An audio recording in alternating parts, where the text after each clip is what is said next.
Salut à tous, bienvenue dans ce nouveau coup d'œil du jour. Allez, un coup d'œil du jour en trois parties. Nous allons examiner dans un premier temps la réforme des retraites avec la séquence sur le basculement prétendument de la crise sociale à la crise démocratique. Vous savez que cette analyse est depuis longtemps la mienne, donc je voudrais y revenir un instant. Dans un deuxième temps, il faudrait quand même examiner ce qui se passe entre M. Macron et Mme Borne, divergence réelle ou supposée. Et puis, je voudrais dire un mot sur les sondages de cette semaine pour une élection présidentielle ou pour des élections législatives. Voilà. Allez, commençons par la crise sociale, crise démocratique. Tout est parti du fait que M. Berger a dit que nous étions passés d'une crise sociale à une crise démocratique.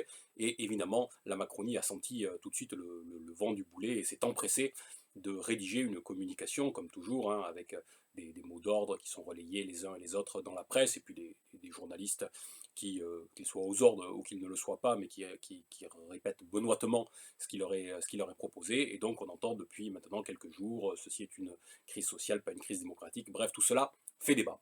Vous savez que pour ma part, je pense que depuis le début, nous sommes dans une situation de conflictualité démocratique. Et je l'ai dit dès avant même le début de ce mouvement, à partir du moment où M. Macron souhaitait engager la réforme sur ce sujet des retraites, alors qu'il se trouvait dans une situation de démocratie minoritaire et qu'il n'avait donc pas la légitimité pour pouvoir le faire, en tout cas elle ne lui était pas accordée pour pouvoir mener une telle réforme, il y avait donc par-delà la question sociale, la question d'une conflictualité démocratique. Nous sommes rentrés dans une crise démocratique à l'instant même où M. Macron a refusé d'aller au vote sur son texte et a usé et abusé du 49.3 sur cette réforme des retraites. Donc là, nous sommes passés du conflit démocratique à la question de la crise démocratique. Et bien évidemment, tout cela faisait prendre une nouvelle dimension parce que le champ et l'assise de toutes celles et tous ceux qui sont touchés par la question démocratique est bien plus large encore que celles et ceux qui dénoncent cette réforme des retraites dans le champ social et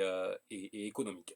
Alors aujourd'hui, M. Berger est intervenu en ce sens, la Macronie lui a répondu, je vois que M. Mélenchon a emboîté le pas à juste titre à M. Berger, mais même des gens comme M. Glucksmann aujourd'hui en sont à venir expliquer qu'il s'agit d'une crise démocratique, que tout cela ne l'ont-ils pas compris plus tôt? Car le combat aurait été mené dès le départ sur la question démocratique, il aurait évidemment eu bien plus de force, d'allant, et je suis persuadé qu'il aurait pu faire plier en temps voulu le gouvernement, quand bien même la partie n'est pas encore finie et nous sommes dans l'expectative et dans l'attente du rendu du Conseil constitutionnel.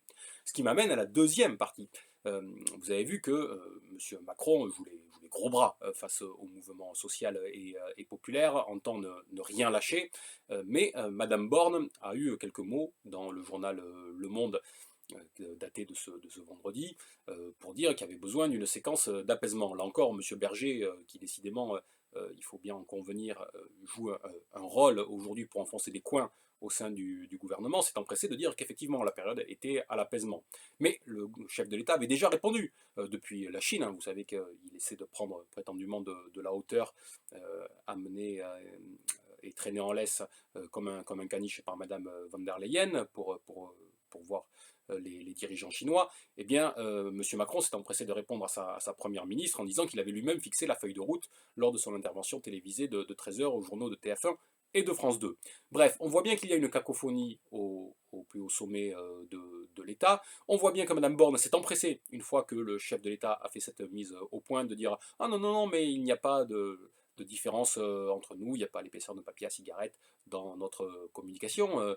Eh bien si, en fait, en réalité, Mme Borne ne pensait pas que sa communication pourrait être interprétée de la sorte. Et d'ailleurs, si la communication de Mme Borne a été interprétée de la sorte, et c'est cela qu'il faut comprendre, c'est parce que le chef de l'État a choisi de l'interpréter de cette manière et a fait savoir depuis l'avion qui le conduisait à Shanghai, entre Pékin et Shanghai, a fait savoir aux journalistes à présent sur place que, en réalité, Madame Borne n'avait pas à se distancier de la sorte et que c'était lui le patron. C'était lui le patron, mais en disant cela, c'est un aveu de faiblesse que pratique monsieur Macron. On peut se demander dans quelle mesure monsieur Macron n'a pas choisi de jouer là aussi les gros bras par rapport à sa première ministre pour créer une différence artificielle entre l'un et l'autre et pour pouvoir justifier plus facilement d'ici quelques jours, certainement plutôt quelques semaines, le rôle de fusible de celle-ci. Car M. Macron a senti qu'il était rattrapé, et que finalement, Madame Borne n'aurait peut-être pas pu jouer le fusible qu'elle est censée jouer en tant que Première ministre. C'est bien M. Macron qui est en première ligne depuis l'usage du 49.3, qui n'a pas été attribué à Madame Borne, mais qui est attribué à M. Macron. De la même manière que dans la question de la conflictualité entre certaines bandes de manifestants, qui en l'occurrence ne manifestent pas forcément pour la réforme de retraite, et les forces de l'ordre, eh bien, les Français disent ce n'est pas la faute des manifestants, ce n'est pas la faute des policiers, dans leur majorité ce n'est pas leur discours, ils rejettent la faute principale sur le gouvernement et sur M. Macron. Autrement dit, M. Macron, aujourd'hui, est le goulet d'étranglement de toutes les colères, et il faut bien le dire, à juste titre. Et donc on peut raisonnablement penser que cette espèce de petite polémique entre M. Macron et M. Borne a été construite de toutes pièces par la communication élyséenne pour préparer le terrain, donner à voir que Mme Borne serait faible quand M. Macron est celui qui tient bon la barre, et justifier plus facilement demain de l'éviction de sa première ministre. Voilà pour le deuxième point. Ce qui nous amène au troisième, finalement, qui est celui des enquêtes d'opinion qui ont eu lieu cette semaine, qu'elle envisage une dissolution et donc un retour aux urnes, ce qui serait bien évidemment souhaitable, tant pour une élection législative que même pour une élection présidentielle. Je dis bien même pour une élection présidentielle, parce qu'on aurait pu se dire il y a quelques semaines encore que l'idée d'envisager un sondage sur l'élection présidentielle n'avait pas de sens. Sauf que M. Macron est devenu et s'est mis lui-même en première ligne et aujourd'hui sur un siège éjectable. Je l'ai expliqué l'autre jour à propos de la communication du gouvernement et donc des sbires de monsieur Macron sur le référendum, l'initiative populaire. Monsieur Dussopt, vous vous souvenez, a dit que quand bien même le référendum aurait été acté, en tout cas la démarche du référendum aurait été enclenchée et le référendum aurait même été acté par le Conseil constitutionnel et par les Français, le texte de loi sur les retraites s'appliquerait s'il était validé par le Conseil constitutionnel.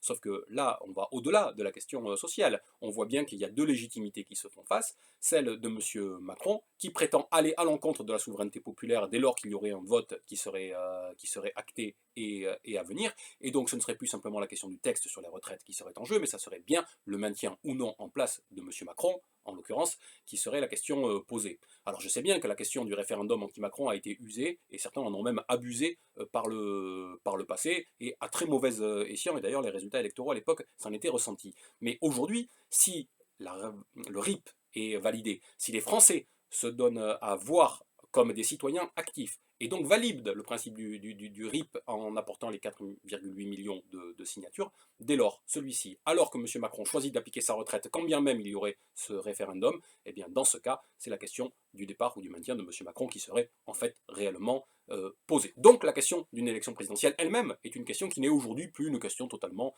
farfelue. Je prends soin de préciser également que se méfier, il faut toujours se méfier des sondages à froid. Sondages à froid, sans campagne ou quoi que ce soit, ça ne donne jamais une image exacte de ce que pourrait être le résultat. Par contre, ce qu'il est important de constater, ce sont les dynamiques. C'est pour ça qu'il y a un sondage qui n'était pas tout à fait idiot, qui était le sondage de si on rejouait l'élection présidentielle de 2022 aujourd'hui. Alors, d'abord, notons que, oui, bien sûr, ce sondage, il a un problème, c'est que M. Macron, lui, ne pourrait pas se représenter. Donc, bon, on peut se dire que ce sondage n'a pas grand-chose à voir. Sauf que, il donne à voir que si on rejoue l'élection présidentielle aujourd'hui, l'élection d'il y a maintenant un peu moins d'un an, eh bien globalement, je dis bien globalement, moyennement, une petite poussée de Mme Le Pen, un léger repli de M. Macron, un léger repli de M. Mélenchon, globalement, les équilibres seraient maintenus. Autrement dit, le problème de l'élection présidentielle de 2022, quand on voit aujourd'hui le niveau de rejet qui est celui de M. Macron, de sa politique, de son gouvernement, eh bien, c'était bien un problème d'offre politique. Je le disais alors à l'époque, les Français n'avaient déjà pas envie de rejouer en 2022 l'élection présidentielle de 2017. Et donc, voyez le lapsus révélateur.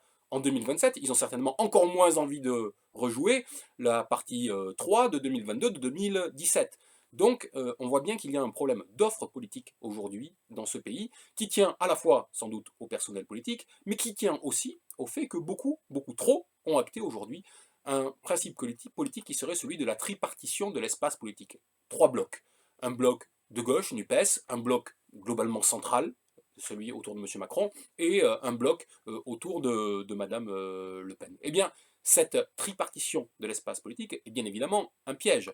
Elle vise à protéger au maximum le bloc central, parce que c'est forcément vers lui que pourront se se rediriger en cas de deuxième tour les forces d'un bloc ou de l'autre, considérant que l'adversaire du bloc central serait présenté comme un extrême. Hein, c'est le jeu que joue M. Macron, et c'est un jeu gagnant, jusqu'au jour où il y aura un bloc qui sera suffisamment puissant pour tout emporter. Sauf qu'aujourd'hui, celui qui apparaît le plus puissant pour contrefaire et défaire M. Macron, c'est le bloc autour de Mme Le Pen, il faut bien se l'avouer. Donc, ce sondage, il donnait à voir qu'il y avait en 2022 un problème d'offre politique. J'évoque, tiens, Madame Le Pen. Il y a un sondage qui la donne au deuxième tour à 55-45. Alors bien sûr, il ne faut pas prendre ce sondage pour argent comptant. Souvenez-vous qu'il y a quelques mois, 18 mois en arrière, on a eu toute une série de sondages qui nous expliquaient que Mme Le Pen serait à touche-touche avec M. Macron à 50-50, 51-49, etc., etc. Bon, on a vu le résultat hein, dans les urnes, ça s'est resserré en 2022 par rapport à 2017, mais il n'en est pas moins que Mme Le Pen a été largement battue à 42 contre 58. Donc là, on peut penser que, bien sûr, elle ne l'emporterait pas à 55 contre 45 contre M. Macron ou contre quel que soit quel autre candidat. Pour autant, il faut noter les dynamiques, c'est ça qui est important. J'évoquais les sondages d'il y a 18 mois, ils donnaient Mme Le Pen quasiment à touche-touche, à 50-50. Si là, elle est donnée à 55-45, il est à noter que, de fait, il y a une dynamique autour, sinon autour d'elle, du moins une dynamique qui vise à emporter M. Macron ou toute opposition qui serait construite contre celle-ci. Dernier point, les sondages et les prédictions sur une législative anticipée. Bon, ceux-ci sont bien compliqués à lire. Ce qu'ils donnent à voir, c'est que nous sommes avant tout aujourd'hui dans une forme non pas démocratique mais électoraliste du rejet. Et c'est ça qui va construire, plus encore que les premiers tours, les deuxièmes tours. On l'a vu avec la partielle de l'Ariège, c'est le rejet des uns ou des autres qui construit la victoire des candidats qui se trouvent face à eux. Or, le rejet aujourd'hui est très puissant pour les trois blocs, tant pour le bloc de la NUPES que pour le bloc central de M. Macron aussi, et bien évidemment pour le bloc autour de Mme Le Pen. Et donc aujourd'hui, on a une espèce de contre-démocratie qui fait que les gens se positionnent pour rejeter tout ce qui leur est proposé, et on revient à ce que j'évoquais dès le départ, qui est aujourd'hui un problème d'offre politique, ce qui pose plus que jamais la question et la nécessité de faire émerger un bloc populaire à perspective majoritaire. Vous savez que tout ça est un sujet extrêmement large, vaste, mais décisif sur lequel je travaille et avec lequel j'ai le plaisir de m'entretenir avec vous. On en reparlera donc très vite. Allez, si vous voulez suivre tous ces travaux et toutes ces discussions, n'hésitez pas à vous abonner à mon blog www.coq.wordpress.com, à mettre un petit pouce bleu en bas de l'écran. Et puis moi, d'ici là, je vous dis à bientôt. Portez-vous bien. Salut à tous.